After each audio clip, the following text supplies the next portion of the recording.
del canal Vox Moves de Palabras Más que se conectan a esta hora a los debates de todos los jueves a partir de las 8 de la mañana. Pues queremos darle la bienvenida a nuestro programa del día de hoy, en donde vamos a hablar de los resultados de la consulta anticorrupción y también vamos a hablar qué pasó en esa reunión en donde anoche estuvieron hasta esta madrugada, a la medianoche, a ver qué ha pasado, y para ello nos acompañan dos invitados que quiero presentarlos y darles la bienvenida. Y quiero darle la bienvenida a María José Pizarro. María José, bienvenida a los micrófonos de Palabras, siempre atenta a nuestros programas y siempre bienvenida a cada Palabra Más. No, a ustedes muchísimas gracias nuevamente por la invitación. Bueno, todas las personas que nos siguen en redes, un abrazo afectuoso y seguimos trabajando. Eso está muy bien. Ya vamos a hablar cómo estuvo esa reunión anoche hasta la medianoche. Y quiero darle la bienvenida a Andrés. Andrés, bienvenido a los micrófonos de Palabras Más, también muy receptivo siempre a las invitaciones de nuestro programa. Bienvenido al canal Vox Moves. Eso, pues muy buenos días a ti, a Lorena, a María José, y a todas las personas que en este momento nos están viendo a través de las redes. Muy contento, como siempre, de poder acompañarlos en este micrófono. Bueno, mientras damos la bienvenida a la persona que nos acompaña hoy de parte del equipo de Palabras Más, quiero pedirles a ustedes a través de sus cuentas de redes sociales que inviten a sus seguidores a que no se pierdan el debate del día de hoy. Y que darle la bienvenida a Lorena. Lorena, bienvenida a nuestro debate del día de hoy. Alberto, buenos días a los invitados y por supuesto muy buenos días a las personas que ya le están dando clic a la fanpage del canal Vox Move. Hoy el tema que sigue candente, consulta anticorrupción. Bueno, vamos a estar hablando de la consulta anticorrupción. Se decía, por ejemplo, que se había perdido, Lorena, la consulta anticorrupción. Se perdieron realmente por 500.000, 400.000. No pasó el umbral. No pasó el umbral. Pero el día de ayer se reunió incluso mucha gente del Centro Democrático, digamos, un poco más radical, ¿no? Estaba un poco molesta porque anoche estuvo incluso Timochenko en la Casa de Nariño, en donde estuvieron los diferentes líderes de movimientos, de partidos, promotores de la consulta, hablando sobre qué va a pasar con esta consulta anticorrupción. Y María José estuvo allí. Nos gustaría hasta medianoche. Hasta medianoche. ¿Qué fueron las conclusiones que se dieron, o qué rasgos generales que nos pudiera contar María José? Bueno, aquí lo importante es que fue como esperamos un primer espacio de reunión entre los distintos partidos, fuerzas políticas, no solamente que apoyaron la consulta, estaban también voceros de Cambio Radical, por ejemplo, obviamente del partido de gobierno, pero fue una reunión interesante en el sentido de que yo creo que desde hace muchísimo tiempo, tal vez por primera vez, por lo menos en este gobierno, se reunieron en la Casa de Nariño todas las fuerzas políticas del país. Entonces yo creo que ese es un primer logro importante, y aunque la discusión se centró en la consulta anticorrupción, en los logros de la consulta, de ese mandato popular que significa la consulta, aunque no haya pasado el umbral, de todas maneras, más de 11 millones de personas acompañaron y apoyaron la consulta anticorrupción, y eso claramente le da un mandato a todas las fuerzas políticas. ¿Y cuáles podrían ser las medidas más allá de la consulta que podríamos por lo menos concertar? Se va a crear una mesa de trabajo para seguir avanzando en este tema, y obviamente aparte de los 7 puntos se va a ahondar en la reforma política, no solamente la que presentó el gobierno, sino la que estamos presentando y ya preparando diferentes fuerzas políticas, de manera que sea una reforma política con dientes y que responda a las expectativas de todos, independientemente de los lugares ideológicos en los cuales nos encontremos. Y además de eso, nosotros presentamos unas propuestas que iban más allá de los 7 puntos, de la misma manera lo hicieron las distintas fuerzas, y esperemos que con la voluntad del gobierno se puedan concretar, pero también del Congreso de la República, pues varios de los puntos, de los 7 puntos de la consulta, pasarán por trámite legislativo después de haber hecho una serie de negociaciones en esta mesa técnica, y que podamos de todas maneras empezar a combatir conjuntamente la corrupción en nuestro país, y que esto de alguna manera responda a ese mandato ciudadano que nos han dado en los colombianos. Andrés, hoy despertamos con una tendencia que decía Casa de Nariño, que hablaba precisamente de Timochenko, que estaba algunos criticando un poco que hubiera ido Timochenko a la casa de Nariño. Muchos, algunos cercanos, digamos, o no cercanos, sino militantes del Centro Democrático. ¿Qué decirles a ellos? El presidente Duque siempre habló de un pacto entre todos. Se podría decir que esto, digamos, la corrupción, o más que eso, la corrupción, o trabajar para combatir este fenómeno, sería uno de los primeros pasos para ese gran pacto que hablaba el presidente Duque. ¿Puedes decir algo, Lorena? No. Ah. Primero es para ustedes. No. Pues sí, efectivamente, el día de ayer, pues, el presidente Duque cumplió su palabra de buscar un gran acuerdo y el otro día estábamos con María José en un debate en otro programa y se preguntaban algunas de las personas que hacen parte de los partidos independientes o los partidos de oposición de qué contenido es precisamente el que tiene ese pacto al que está llamando el presidente Duque a los colombianos. Y yo creo que ya vamos viendo que esa agenda de pacto va teniendo contenidos. Y en primer lugar, me parece muy positivo el presidente Duque nos está congregando y está llamándonos a todas las fuerzas políticas del país a que aunemos esfuerzos en torno a la lucha contra la corrupción. El presidente Duque fue muy claro desde el principio, él siendo congresista apoyó la realización de la consulta, después como candidato se iba a comprometer y en el ejercicio como presidente de la República, en los espacios públicos que ha tenido, pues así que fueron muy pocos días, entre el 7 de agosto y el 26 de agosto, pues exactamente pasaron 20, 19 días. Entonces, él se comprometió con la consulta, salió a votar, hubo varios miembros de nuestro partido que salimos a votar, yo particularmente pues, participé, hubo dos preguntas que no voté con sí, sino que voté con no. Yo consideraba que más allá de los reparos que yo pudiera tener con la efectividad de algunas de esas propuestas que estaban planteando las promotoras, pues yo consideraba que lo que era importante era dar una señal, era salir todos juntos, insisto, sin color político, como ha dicho el presidente Duque, a decir que los colombianos estamos cansados de la corrupción. Entonces yo creo que es muy positivo, creo que el presidente Santos tuvo una oportunidad de tratar de unir a los colombianos en torno a una agenda que en teoría debería habernos apelado a todos, que era el tema de paz.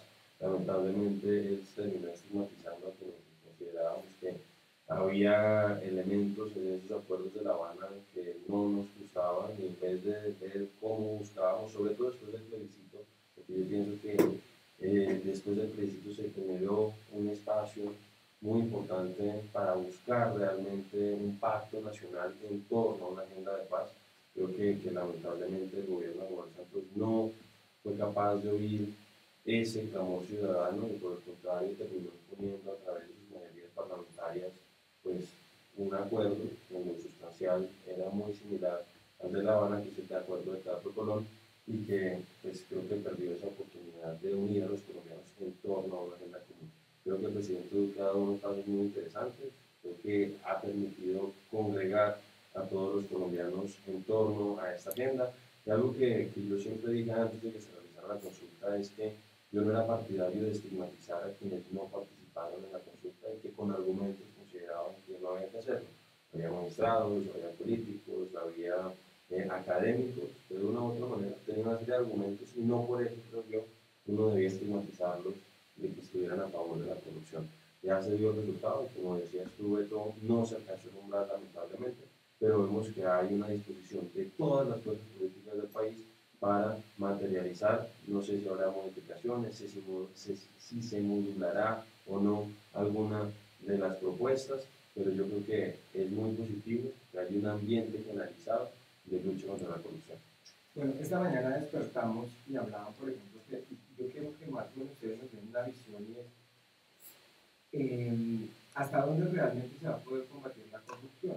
Y lo hablo porque esta mañana despertábamos con el caso, por ejemplo, de Estela Durán y el caso de INVIMA, en donde hay 12 funcionarios en donde estaban, digamos, dando avales para medicamentos pues que no estaban siendo autorizados y hasta dónde realmente va a ser o se puede hablar de eficacia en este tipo de casos, en donde, por ejemplo, hablamos del tema INVIMA esta mañana, en donde, por ejemplo, se ven esas irregularidades, hasta dónde realmente creen que esta propuesta, esto que está uniendo los partidos y a Colombia, diría yo, realmente pueda ser eficaz, María José? Bueno, yo creo que este es un punto de partida, pero evidentemente para que podamos combatir la corrupción se tienen que tomar medidas de orden verdadero, no son solamente como los 7 puntos que están muy bien, es un primer avance, pero claramente se tiene que crear una fiscalía anticorrupción, realmente con independencia,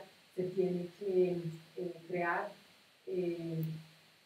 digamos, una serie de instancias en el país que permitan blindar a la sociedad más allá de, digamos, de estos pequeños acuerdos. También se trata de una gran pedagogía, se trata casi que de cambiar culturalmente nuestra identidad, de manera que el dinero fácil, el dinero rápido, no sea la primera opción de millones de colombianos. Se tienen que crear, obviamente, causas estructurales para que esto que permea todos los niveles de la sociedad, yo no creo que sea solamente un elemento digamos, del mundo político, el mundo político está corrompido, pero digamos, el trapicheo se da en todos los escenarios de la vida social colombiana.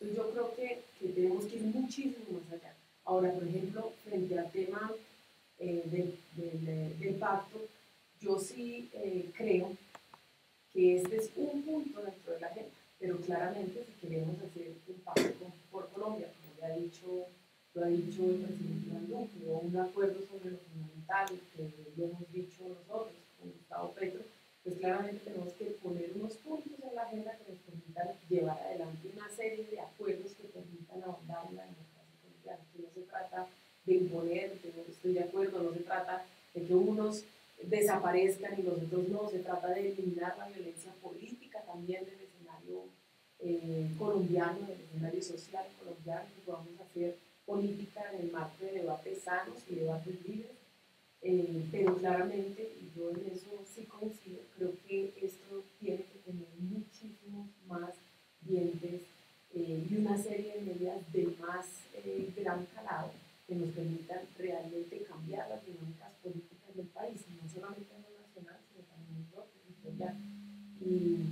Y bueno, eso pasa esencialmente hoy por cambiar, realmente crear una corte electoral, no un Consejo Nacional Electoral. Ayer fue la elección y claramente son fichas de los partidos políticos los que quedan en el Consejo Nacional Electoral. Por lo tanto, sus decisiones muchas veces nos queda siempre la duda si responden a decisiones jurídicas con peso, independientes, autónomas o a decisiones políticas.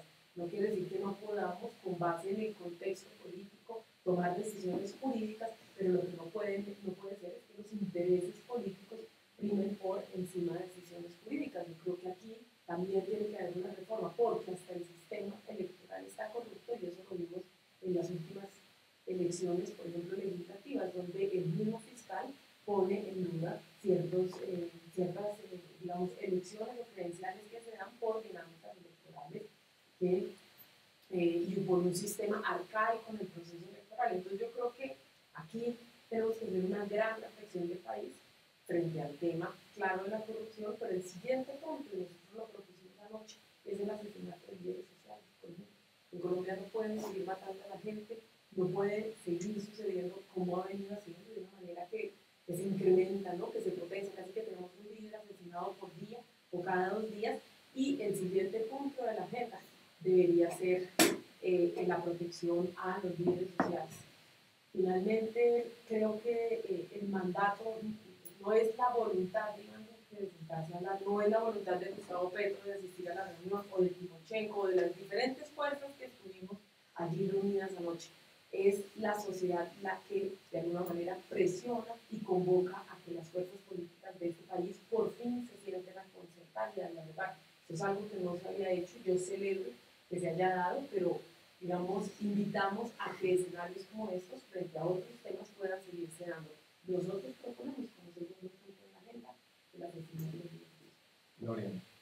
Bueno, veíamos muchos titulares, en especial un trino de Rafael Nieto Loaiza, que decía que la consulta va a ser inútil. ¿A ustedes parece que pudo haber un debate anterior a que llegáramos a la consulta a una inversión que fue casi cerca de 300 millones de pesos? 300 millones de pesos, y que evidentemente no tuvo el umbral y la votación que esperábamos? O sea, ¿pudo haber dado el debate antes? ¿no? Que se intentó dar antes. Durante años se han pasado una serie de reformas en el Congreso de la República que siempre se caen. Entonces, eso también es el proceso de una serie de posiciones políticas que los partidos no tuvieron en el pasado. Cuando las reformas de ley o las reformas para intentar frenar la corrupción se presentaron, no pudieron tener trámite en el Congreso de la República. Entonces llega un momento donde claramente la sociedad tiene que manifestarse. Ahora la pregunta es, ¿era necesario hacerlo por fuera, por ejemplo, de otros procesos electorales? Tal vez se pudo haber disminuido muchísimo los costos si se hubieran hecho en el marco de los procesos electorales que hemos estado viviendo, pero claramente esta era una consulta ciudadana y yo creo que nosotros tenemos que ahondar es precisamente en las consultas ciudadanas. Por ejemplo, la registraduría ve drásticamente reducido su presupuesto. Nosotros nos preguntamos qué se reduce aquí. ¿Se reducen los procesos electorales? Por ejemplo, no. Es precisamente las consultas populares las que se quedan sin recursos para poderse dar. Y las consultas populares son mandatos ciudadanos, por lo tanto, tienen que ser defendidas y es el derecho de los colombianos y de las colombianas. Se inscribieron las firmas, se recogieron. Bueno, si se hubiesen dado, si los partidos y las fuerzas políticas hubiesen tenido realmente voluntad en el pasado, yo estoy segura de que no hubiésemos llegado a una consulta anticorrupción porque había una voluntad de gobierno y de partidos por luchar contra las dinámicas corruptas al interior de los partidos, pero también al interior del Estado y del Estado colombiano. Andrés. Pues un poco voy a unir las dos preguntas que habían hecho. El tema de qué debemos hacer para pues, en cierta forma materializar esos anhelos de los colombianos de luchar contra la corrupción. En primer lugar, yo pienso que hay que también ser prudentes con las expectativas que se están generando. Yo creo que uno de los problemas que tuvo el proceso de paz de La Habana y después el del Teatro Colón, o los acuerdos, fue que generaron unas expectativas muy grandes por parte de algunos de sus promotores. Algunas personas pues casi que estaban sugiriendo que una vez que se firmara ese papel, pues la violencia en el país iba a desaparecer como por arte de magia. No digo que todas las personas, pero sí había algunos de los promotores que se generan expectativas muy grandes y el problema es que cuando nos encontramos una vez firmado el acuerdo con situaciones como la del ELN, lo que tuvo, cuando nos encontramos con lo que está pasando con el EPL, nos encontramos con las disidencias de las FARC en el sur del país con el Guacho, pues obviamente esas expectativas en cierta manera se ven frustradas y no solamente por esas clases de violencia, sino también por las que uno considera que están asociadas a las bandas criminales asociadas al negocio del narcotráfico.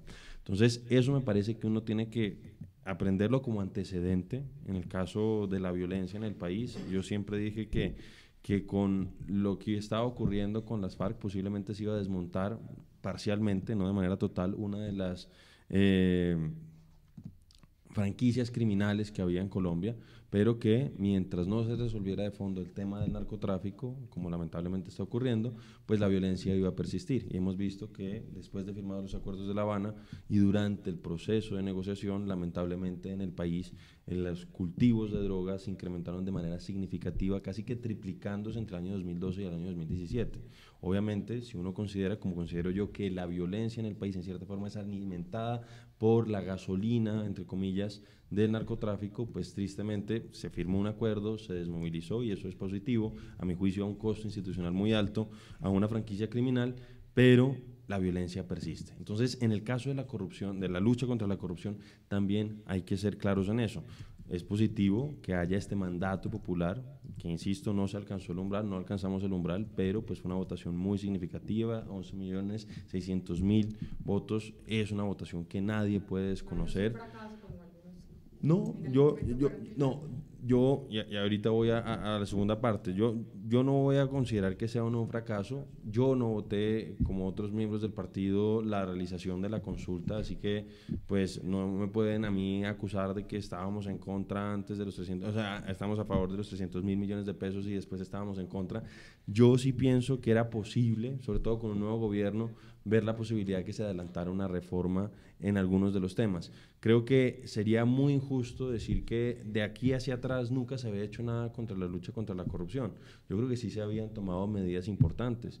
Muchos políticos de distintos colores habían adelantado iniciativas significativas y que se habían materializado en los estatutos anticorrupción. Y sí, nos van a decir que todavía seguía habiendo corrupción, y sigue habiendo corrupción, y yo creo que lamentablemente una vez que se aprueben estos nuevos proyectos de ley que ha presentado el gobierno y que va a complementar con algunos de los proyectos que se van a discutir en la mesa técnica que se planteó el día de ayer, pues que va a ser muy positivo, creo que eso no va a garantizar necesariamente que no vaya a haber corrupción. Yo en ese sentido es donde creo que tenemos que ser muy prudentes con las expectativas que generemos. ¿Por qué? Porque mira, una cosa, por ejemplo, que estaba contenido en las preguntas de la consulta anticorrupción, que es el tema de obligar a los funcionarios públicos a presentar y hacer pública su declaración de renta. Es positivo, pero yo no me imagino que los corruptos no están con sus bienes, con los bienes que han mal habido, con los bienes que han adquirido de manera fraudulenta y criminal. Yo me imagino que esos bienes no van a estar en su declaración de renta. Seguramente tienen una serie de testaferros. Entonces, ahí es donde digo que tenemos que ser muy prudentes con eso. Y a mí lo que me gusta, hay un libro que salió hace poco que se llama Cómo mejorar Colombia, que es una compilación de varios ensayos. Hay uno del exministro Alejandro Gaviria, que tiene una cita de Karl Popper que me gusta mucho a propósito de esto que se está discutiendo. Y Karl Popper lo que decía, y que lo citaba Alejandro Gaviria, era que debíamos moralizar la política y no politizar la moral. A veces uno ve, y por eso es que yo decía que no debíamos satanizar a quienes estaban en contra de la realización de la consulta por las razones que fueran, porque consideraban que eran inanes las preguntas, porque consideraban que el costo era demasiado alto, como por ejemplo el ex procurador Alfonso Gómez Méndez, que sacó una serie de columnas en El Tiempo con unos argumentos a mi juicio bastante válidos, pero que uno no puede salir a criticarlo a él o decir que él es una persona que está a favor de la corrupción. Entonces, ahí en ese sentido creo que tenemos que ser prudentes con estas expectativas que vayamos a generar. Es algo positivo, no desconocer las realizaciones del pasado, decir que hay que construir sobre lo construido y buscar desde los distintos sectores políticos, porque yo creo que además la corrupción, o la lucha contra la corrupción, mejor dicho, no puede ser monopolio de ningún partido. Yo creo que en todos los lugares se cuecen habas, y así como hay gente muy valiosa en Decentes, y hay gente muy valiosa en el Partido Verde, hay gente muy valiosa en mi partido también hay personas que han cometido actos indebidos en mi partido como en los demás partidos. Entonces yo pienso que eso, y ahí es donde yo decía que no debemos politizar la moral. Yo creo que desde los distintos sectores políticos debemos contribuir a construir una forma renovada de hacer política. Pero entonces ahí recogemos, digamos, lo que plantea Andrés, o el concejal Andrés, volvemos, bueno, Andrés, sí.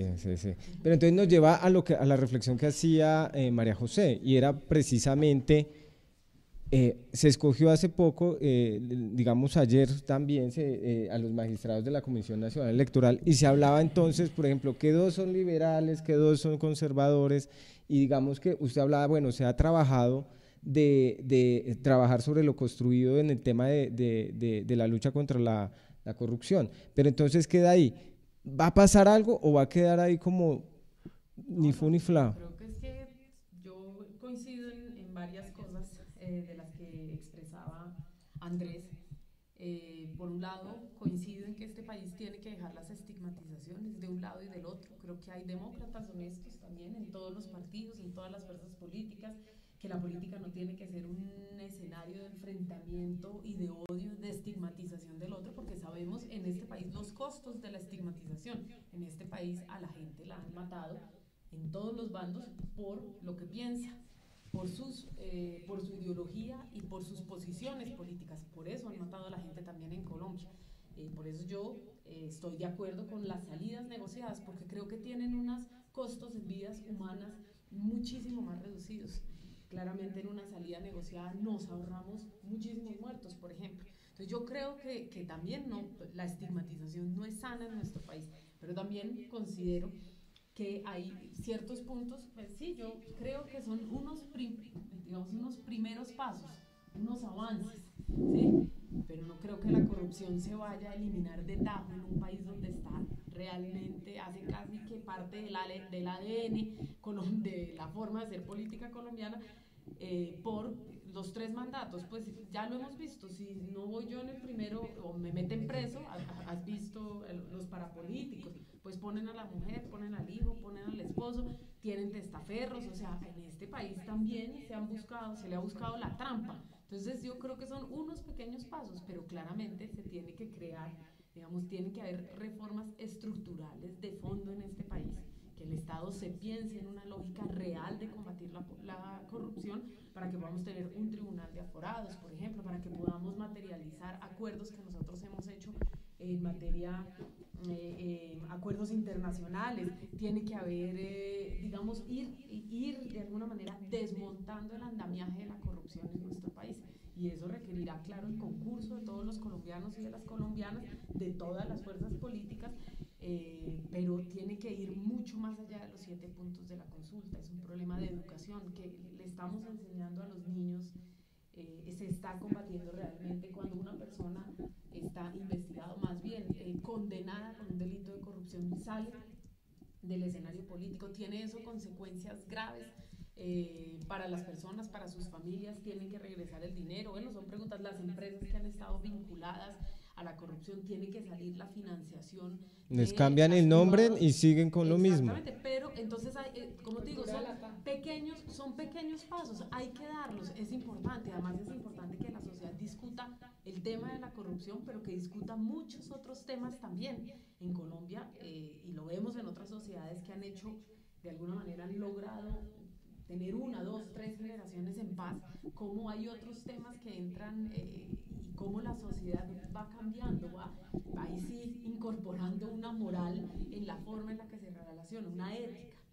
Nosotros vemos, por ejemplo, en Argentina, desaparecieron a este chico Maldonado, es ya un símbolo en Argentina, ya hubo toda una movilización. En Colombia nos matan un líder cada 2 días y ni siquiera sabemos cómo se llaman, de dónde vienen, cuáles eran los procesos que lideraban.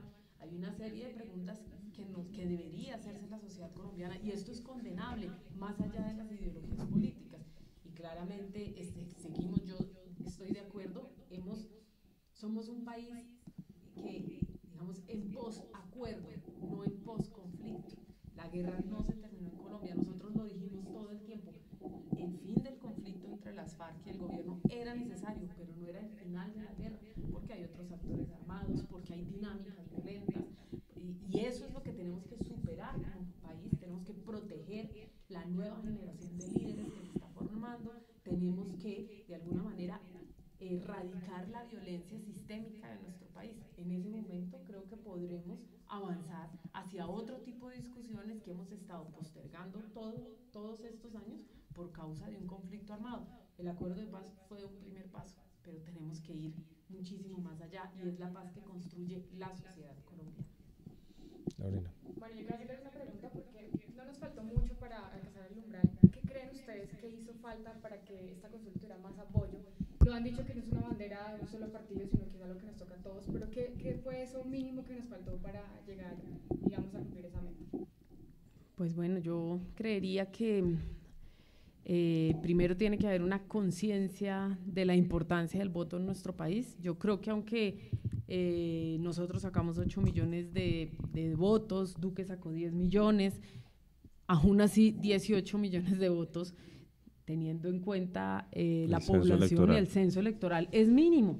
Ninguno de nosotros se puede sentir hipersatisfecho. Claro que son logros inmensos, no había pasado, los niveles de abstención se disminuyeron, y cada vez va a ser más así. Bueno, además que teníamos, era la 4ª elección en el año. Había un poco de cansancio. No, y hay una imposibilidad, y realmente en los sectores rurales, para que la gente vaya a votar, para una familia que vive en una zona apartada de nuestro país, es la comida de 15 días salir a votar, porque o sea, es una inversión para las personas. Yo creo que hay que acercar los procesos electorales a la gente también, que para la gente sea sencillo votar. En las zonas urbanas vas muy rápidamente, pero en las zonas rurales no se da de esa manera. Sí, es más difícil. Eso yo creo que influye. Por otro lado, pues a Colombia, a la ciudadanía colombiana le hace falta también un sentido de apropiación del poder transformador de la democracia, y el voto es un mandato, es un poder ciudadano. A nosotros nos hace falta creer más en la democracia. Por eso la formación en valores democráticos, en valores ciudadanos, en educación para la paz, en memoria histórica, en historia. Es importante que los muchachos empiecen a formarse en ese sentido. Yo creo que hemos avanzado, pero claramente ni siquiera la consulta anticorrupción, ¿sí? donde de alguna manera todos invitamos a votar, logró una votación masiva. Ahí estás diciendo hasta qué punto, no es hasta qué punto se comprometen los partidos políticos, es hasta qué punto la ciudadanía se apropia de los mandatos y de los poderes ciudadanos que le son otorgados por la democracia. Creo que ahí hay un ejercicio importantísimo en el cual ahondar para que podamos por fin tener presidentes con toda la legitimidad, alcaldes con toda la legitimidad y que vayamos avanzando en el camino de lograr que los ciudadanos y las ciudadanas colombianas voten de manera masiva por sus representantes y por los presidentes, concejales, alcaldes, etcétera. Andrés. No, pero ahí hay una cosa a propósito de qué falló. Yo pienso que sí, si uno mira este ejercicio, por ejemplo, y lo compara con la votación en el plebiscito, pues el plebiscito tuvo mayor participación. En el plebiscito fueron más o menos unos... Y además hubo más tiempo, ¿no? Para, digamos, hacer pedagogía. Sí, posiblemente... No tanto, porque no, también fue... estamos hablando de la... Bueno, pero claro, mientras se aprobó la conveniencia, ¿no? Los términos... Pero un poco, uno ve que también una participación bastante significativa en el plebiscito, de hecho un poquito mayor a la que se presentó el día domingo en la consulta. Pues salieron 1.600.000 personas, en el plebiscito pues fueron más o menos unos 6.400.000 por cada uno de los 430.000 en el caso de los que votamos por el no, unos 300 y pico de mil por los que votaron por el sí. Entonces hubo una participación importante, pero yo estoy de acuerdo con María José en lo que ella dice, o sea, no se alcanzó el umbral que era del 30% más o menos del censo electoral. Y ese umbral no es muy alto, digamos, no se pone la vara muy alta. Podrá ser, pero yo pienso, y aquí un poco a propósito de lo que decía María José con el tema del Consejo Nacional Electoral, miren, este es el entramado de reglas que tenemos hoy, que se pueden mejorar, que son perfectibles, que debemos revisar y analizar y debatir si son convenientes, si se deben o no modificar. Yo creo que eso debemos estar abiertos a eso, pero yo creo que debemos ceñirnos en este momento a las reglas que tenemos. Las podemos modificar y hay además unos procedimientos muy claros en la Constitución para ver cómo se va a modificar ese tipo de procedimientos. La ley, por ejemplo, que regula las formas de participación democrática que están previstas en la Constitución, pues es relativamente reciente, es del año 2015, si no me equivoco. Pero entonces, si vemos que todavía siguen siendo unos umbrales excesivamente altos, pues habría que revisar qué se puede hacer. Pero yo, a propósito de lo que tú preguntabas, ¿qué fue lo que ocurrió? ¿Por qué hubo gente que no participó? Y ahí es donde yo pienso que de manera, yo sé que tú no lo estás haciendo de mala fe, pero en cierta forma estamos transmitiendo la sensación de que aquellas personas que no votaron no están interesadas en la lucha contra la corrupción. Y ahí es donde yo tengo que decir que hay que tener cuidado con esas interpretaciones o con esas sugerencias. Yo, por ejemplo, pienso que Gustavo Petro se equivocó a la hora de plantear qué fue lo que pasó en la costa atlántica, que él decía que en cierta forma no se había movido dinero y que por esa razón la participación había sido muy baja en la costa atlántica, mientras que otras personas salieron a decir, y creo que van en la línea de lo que decía María José, que en muchos lugares, por ejemplo La Guajira y de otras zonas de la costa, pues no hubo la misma posibilidad de transmisión de información, que no tenían la misma accesibilidad, la misma conectividad y que posiblemente podía responder más a ese fenómeno que a la falta de recursos o a la falta de compra de votos, que fue un poco lo que se insinuó, la baja participación que se dio en esas zonas.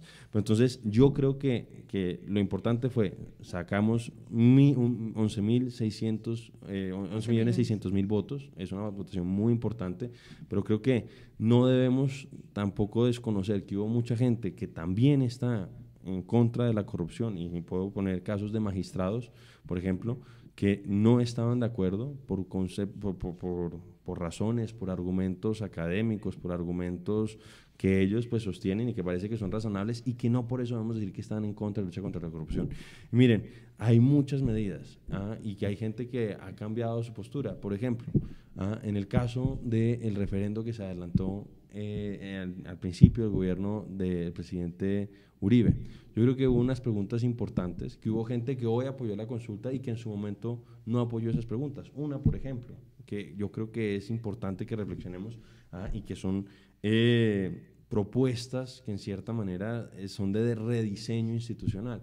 Es el tema de las contralorías territoriales, que pues hoy sabemos que se generan unos pactos políticos para definirlas y que muchas veces, en lugar de estar permitiendo que se haga un control efectivo en términos fiscales de lo que están haciendo las alcaldías o las gobernaciones, pues se convierten más en plataformas corruptas. Entonces, yo creo que hay muchas propuestas y que vienen, insisto, de todos los partidos. Yo creo que en esto, y esto es como lo que yo quisiera que quedara claro, no puede haber un partido que pretenda monopolizar la bandera de la lucha contra la corrupción. Pero ¿no cree, por ejemplo, Andrés, en eso que usted está hablando, por ejemplo, que sí hizo falta, por ejemplo, que se vincularan, por ejemplo, líderes de los diferentes partidos? Hablo, por ejemplo, de Sergio Fajardo, hablo que se hubieran involucrado más, incluso el mismo Álvaro Uribe que empezó a decir que no, que esto ya no, que esto no sé qué. No, mire, lo que pasó con el presidente Uribe, y ahí pues ahí es donde yo digo que es la diversidad de los partidos. Yo la verdad considero que el presidente Uribe sí ha dado luchas contra la corrupción, que hubo casos de corrupción en su gobierno, yo no puedo decir que no los hubo. Claro, en cualquier gobierno los hubo. Creo además que, y pues las cifras así lo acreditan, que lamentablemente durante el gobierno de Juan Manuel Santos los índices de corrupción y la percepción de corrupción lamentablemente se incrementó.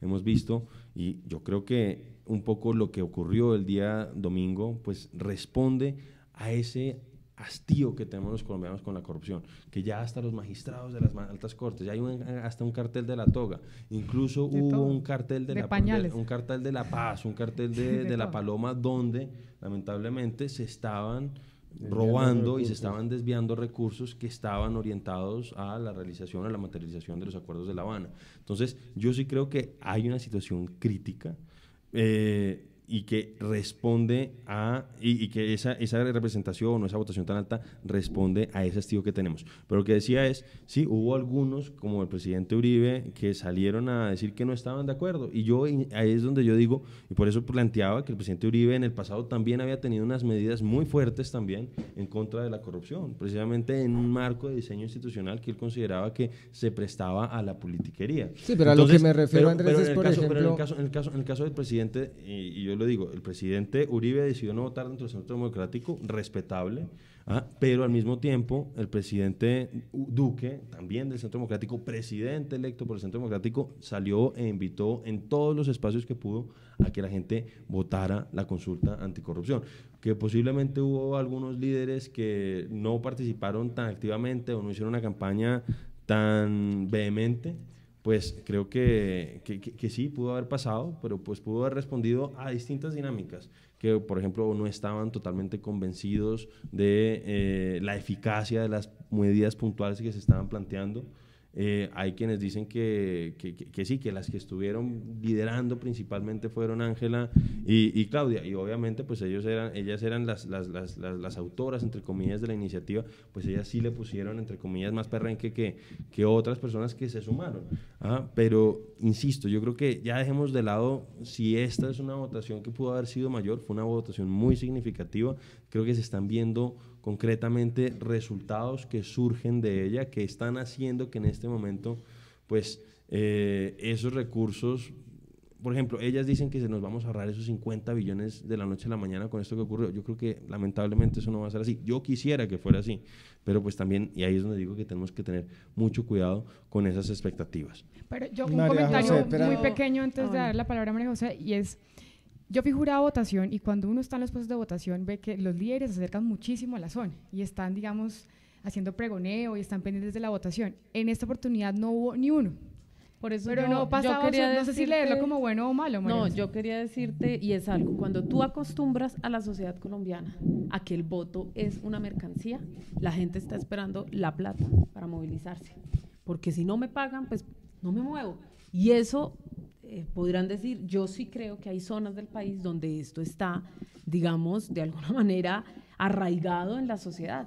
Y la costa es uno de esos, digamos, una de las propuesta de Alianza Verde de transporte público gratuito. Tú miras la votación de Gustavo Petro en la costa y miras la votación de la consulta anticorrupción y te digo, son prácticamente iguales. Es decir, que quienes se movilizaron fueron las ciudadanías libres. Por eso nosotros hablamos de las ciudadanías libres. Son aquellas que independientemente de las maquinarias políticas se movilizan por unos criterios en concreto. Yo, digamos, si a ti te han pagado durante 20 años por tu voto, pues tu voto tiene un valor y tienen que venir a pagar. Esas son las cosas que culturalmente, yo digo, nosotros tenemos que empezar a desterrar de la política colombiana, porque esa es una realidad, así lo queramos, así nosotros no lo queramos reconocer, así no lo digamos públicamente. En este país se compran votos, y si no, en las últimas elecciones no tendríamos ahorita las denuncias que hizo el fiscal general de la Nación contra 2 congresistas que estaban comprando y dando viajes y de todo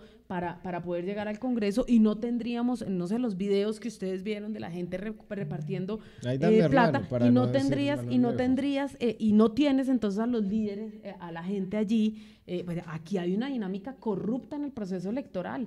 Es más, la compra y venta de votos no es el principal de los problemas. La registraduría también está involucrada en delitos de fraude. Entonces a mí me parece claramente que, pues, que la gente no se mueve por diversas causas. Hay gente que no cree, que no lo hace a conciencia, porque dice, no, creo que estas no son las soluciones, o estoy de acuerdo, o sea, no quiero corrupción, pero este mecanismo no es el que me representa, no quiero salir a votar. Hay gente que no va a votar nunca, porque sencillamente tiene cero conciencia, y hay gente que vende el voto. Y esa es una realidad colombiana. Pero ¿no creen ustedes en el fondo que fue el ego también de algunos líderes que necesitaban esta foto, la foto de anoche, que todos estuvieran y no haberle dado el crédito, por ejemplo, a las promotoras, bueno, en X o Y, y que si faltó... el crédito se les dio, y es más, tienen todo el crédito del mundo. Yo sí creo, es más, no solamente ellas fueron las promotoras, ellas fueron las de la idea, pero como bien dice Andrés, habían unos que no la apoyaron directamente y otros estuvimos haciendo campaña con ellas, es decir, yo te puedo asegurar que toda la gente que votó por la Colombia Humana estaba comprometida en la consulta anticorrupción, y no lo movilizamos nosotros, porque hay gente que en libertad se moviliza, a eso me refiero, ciudadanos independientes, no es, y por eso yo te digo, pero hoy... Tú hablas directamente, digamos, de la Colombia Humana y eso, pero yo hablo del liberalismo, el conservatismo, pero había gente... ¿Sí me entiendes? Es decir, que no... pero había gente de todos los partidos. Sí, yo en eso estoy de acuerdo con Andrés. A la otra vez yo sí les decía a María José que a mí no me gusta que ellos hablen de ciudadanías libres, porque... yo creo que hay ciudadanías libres en todos los no, es que partidos. Cuando, exactamente, estamos de acuerdo. Y yo lo digo por esto, quizá no por María José, que ahora está reconociendo que también la gente que votó por Iván Duque, hay gente que libremente salió a votar. Yo digo, eso yo lo he votar pensado libremente. Siempre. No, pero lo digo porque durante la campaña sí trataban de decir que solamente allá había ciudadanos libres, ¿no? Sí, que ha habido compra de votos, y que seguramente hubo compra de votos en algunas de las campañas. No, creo que no se ha entendido bien el concepto, creo que no se ha entendido bien. Cuando hablamos de ciudadanías libres, son personas, y no importa su ideología, pero que se movilizan en libertad. No, y eso es, y me parece que está bien. Nosotros hicimos una campaña donde no tenemos afiliados, donde no estamos moviendo buses, donde no estamos haciendo un montón de cosas, porque ni siquiera tenemos los recursos para hacerlo. Entonces movilizamos de una manera diferente al electorado, con base en otras dinámicas creativas que nos hemos tenido que inventar, porque no tenemos unos partidos, no tenemos ni siquiera partido. Sí, empecemos por ahí. Ahora, no quiero yo decir con eso, y creo que nadie lo quiere decir, que no haya gente que crea en el proyecto político de Iván Duque, o del Centro Democrático, o del Partido Conservador, o del Partido Liberal. Claro que sí las hay. Y es más, nosotros tenemos que ahondar en eso, en que cada vez la gente sea más libre para votar por el proyecto político que le representa. Y de eso se trata. O sea, lo que digo es que a veces, como lo plantean algunos de los líderes políticos de la Colombia Humana, es como si ellos fueran los únicos que tienen ciudadanías libres. Y yo creo que hay ciudadanías libres en todas partes, todos claro los que partidos, sí. En todos los sectores claro políticos. Que sí. Yo también te puedo dar que ejemplos nosotros de lo hemos personas... denominado así, como nos cogimos tal vez esa bandera como... me parece de uno para que nos podamos oír. Me parece que está bien que ustedes planteen eso, pero lo digo es por algunos de los líderes que sugieren que todos los que no están con la Colombia Humana no somos ciudadanos libres, y ahí es donde creo que hay una equivocación por parte de ellos, pero no, yo pues naturalmente lamentablemente aquí también hay, esto tampoco se puede desconocer, había un componente político fuerte por parte de Claudia y por parte de Angélica, y yo con eso no estoy diciendo que eso sea algo necesariamente malo, pero pues ellas también tenían que atenerse, un poco también planteando lo que tú estás diciendo. Hubo mucha gente, sobre todo porque Claudia a veces tiene un discurso muy polarizante por un lado y después trata de ser conciliadora, entonces hay gente que por el solo hecho de que lo estuviera promoviendo ella, pues decidió no participar en la consulta, insisto, sin que eso implique que estén en contra de la lucha contra la corrupción. Yo creo que ese tiene que ser también un mensaje muy importante. O sea, aquí no podemos estigmatizar. El otro día en el Consejo de Bogotá había algunos miembros del Polo Democrático Alternativo que estaban diciendo que había que ir a pedirle a la registraduría y al Consejo Nacional Electoral un listado con las personas que habían y no votado la consulta. Yo le dije, oiga, ¿usted de qué está hablando? O sea, eso es Venezuela, donde efectivamente a veces marcan a las personas que participan en ciertos procesos electorales para después ver si les dan o no ciertos subsidios o los hacen beneficiarios o no de ciertos programas del gobierno. Entonces, eso me parece que es lo que debemos tratar de evitar. Yo creo que ya ellas tuvieron un triunfo político importante, eso hay que reconocerlo, fueron capaces de convocar a la ciudadanía. Creo que tampoco se pueden equivocar como estaba equivocándose el senador Robledo, que empezó a decir que había sacado más votos que la consulta de Iván, cuando tanto el presidente Duque como muchas personas que respaldamos al presidente Duque salimos a votar. Yo creo que ahí es donde no se deben equivocar los promotores. No, es que yo creo que la lucha anticorrupción es digamos, un mandato, es una búsqueda de debe todas, ser una causa nacional. Exacto, es una causa de todas las personas que independientemente de los partidos creemos que se puede hacer política de una manera correcta y que se puede, digamos, hacer y construir la política de una manera distinta y que necesita ser renovada, ¿sí? Pero esto es, los 11 millones de votos vienen de una confluencia de fuerzas. ¿Sí? Ahora no podemos decir, y yo creería que sería un error del Partido Verde decir ahora la lucha contra la corrupción es nuestra. No, porque todos hemos propuesto en nuestras, algunos, digamos, algunos están más cuestionados que otros, eso ya es discusión de otro calado.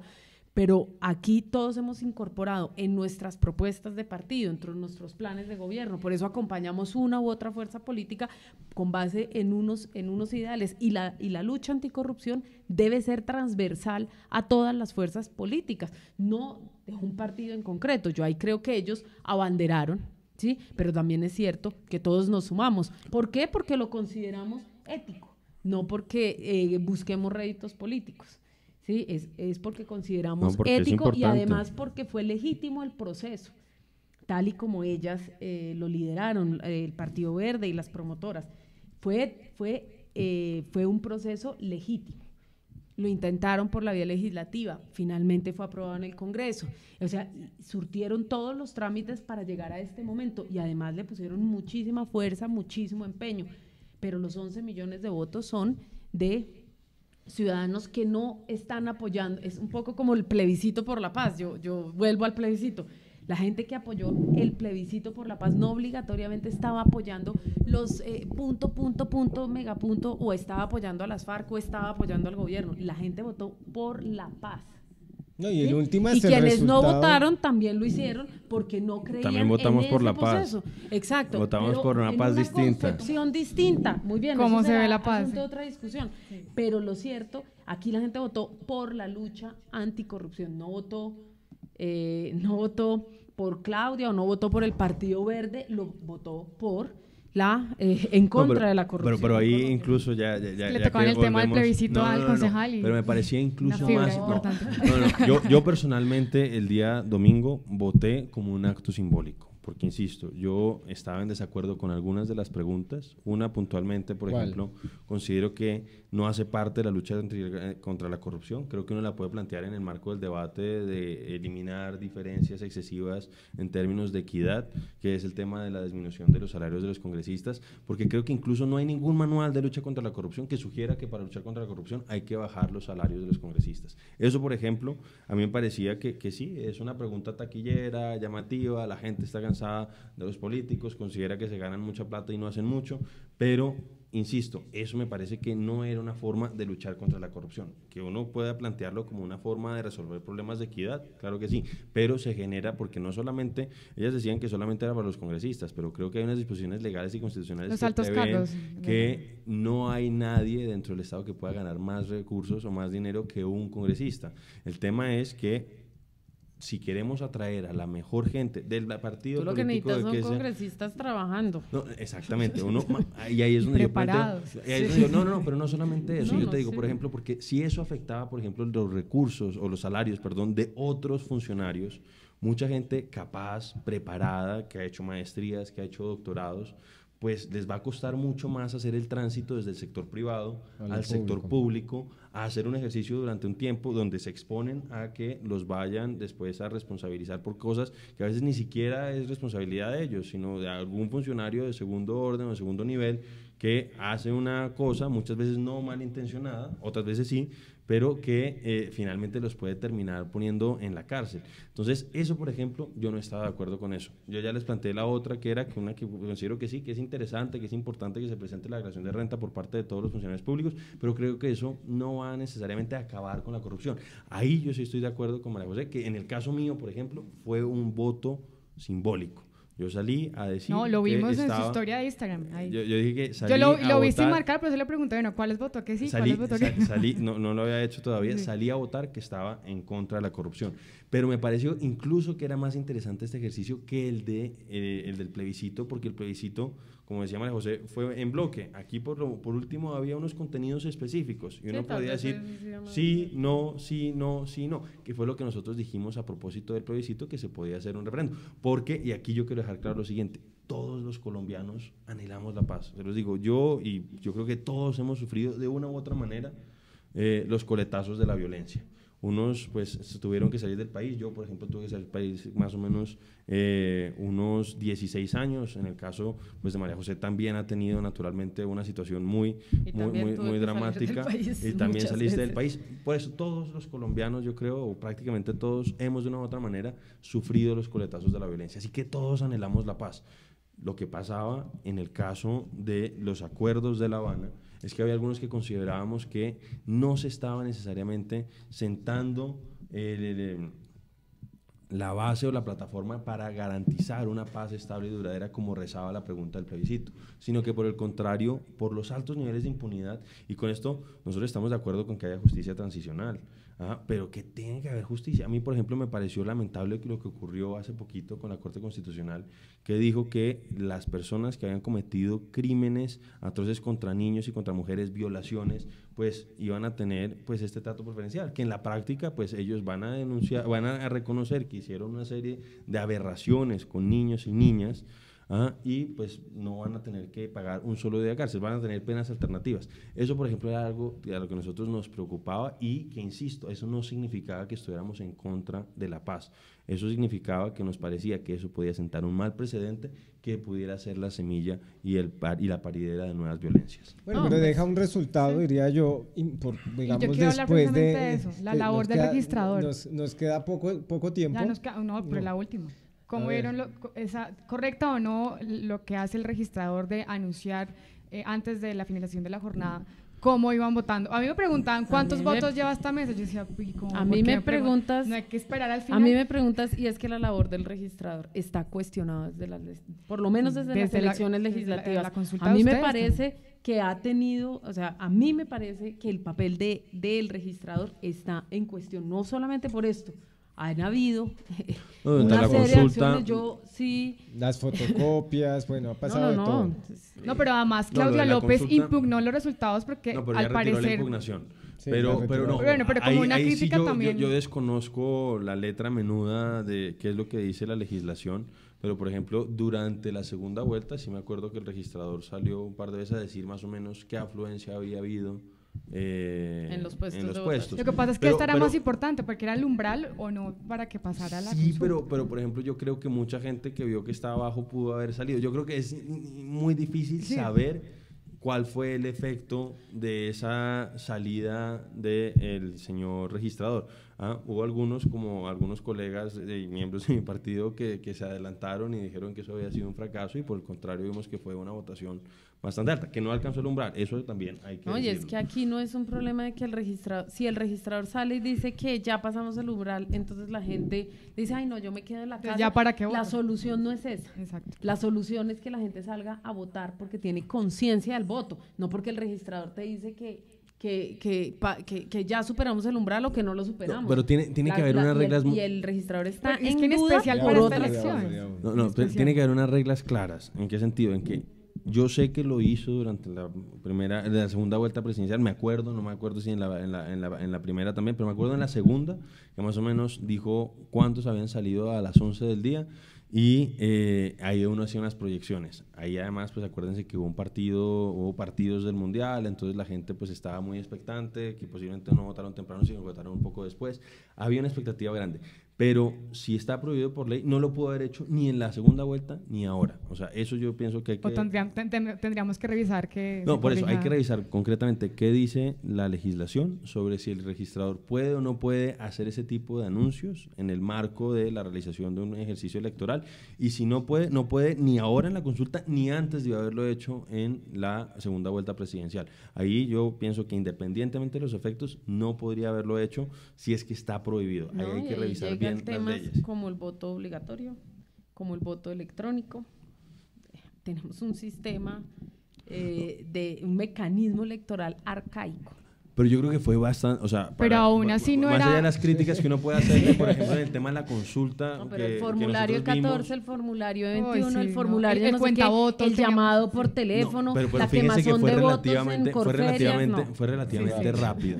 O sea, fue un ejercicio relativamente rápido el que se adelantó, tanto ahora con pero la era muy consulta como en la dispendioso. primera y la segunda vuelta. No es un problema de rapidez, es de legitimidad. Es que el proceso es arcaico desde el primer momento. ¿Cómo es posible que tú con un resaltador vayas poniendo qué gente vota y qué no vota? No es de resaltador. Tiene que haber un mecanismo que garantice que mi voto... No, miren, pues yo pienso que... Entonces cualquiera puede marcar 10 y meter 10 votos, ¿no? Miren, con las nuevas tecnologías, yo creo que cada vez se abre un espacio más interesante para poder implementar. A ti te un piden voto huella electrónico. hasta para entrar a un edificio, pero no para votar.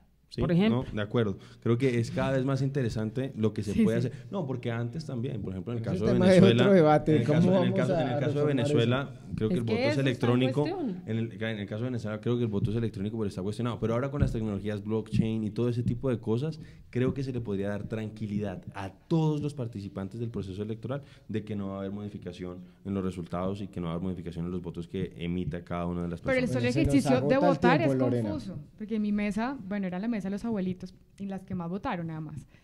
Pero no porque tienen mayor los más uribistas. No, pero no soy uribista, no era mi tarea preguntarles no, eso, sería como decir que todos los abuelitos son uribistas, pobres no saben. Pero no sabían cómo votar. Pero en general hay que decir que un nicho importante de las personas que han votado por el Centro Democrático son personas de todavía creo, no sé, los adultos. Su grupo objetivo. Pero tenemos nuestros importante nichos. fue que votaron, pero no sabían, nos tocó, digamos, muchas veces decirle tiene que marcar sí o no, y hay varios votos nulos o no marcados porque no entendían el mecanismo del voto. No, todavía pues sigue siendo pero lo difícil. mismo pasa, dime el tarjetón a la Cámara. No, es o al más Senado. complicado. No, el de esta vez era más Todo un fácil, el de la periódico. Cámara, ¿Una sábana? el de la Cámara sobre todo, ese es más difícil, o el del No, Senado. por eso te digo, además o sea, el proceso, por eso te digo, aquí lo que está en cuestión es el proceso electoral, el Consejo Nacional Electoral, la registraduría en ese proceso, la legitimidad que tiene. Nosotros denunciamos todo el tiempo el tema del software. Bueno, hay tecnología, pero si el software no es un software fiable,